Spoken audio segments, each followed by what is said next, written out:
Hey guys, I'm finally back in California.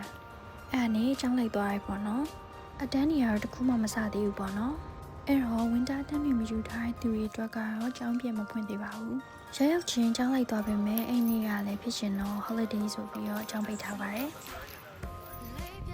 အဲ့ဒါနဲ့ဘိုက်စာနေရာနဲ့နီနီနန်းနာ Chick-fil-A မှာပဲ drive through လိုက်ပါတယ်။မနေ့ကတင်လိုက်တဲ့ video ကကြာ background music ပါနေလို့မရလို့ပြန် edit ထားပါတယ်။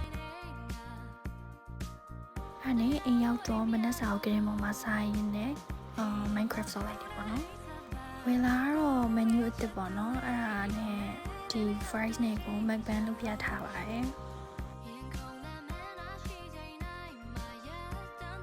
ရုပ်ချောလေးနဲ့စားပြနေရမလို့ကြည့်ပေးပါအောင်နော်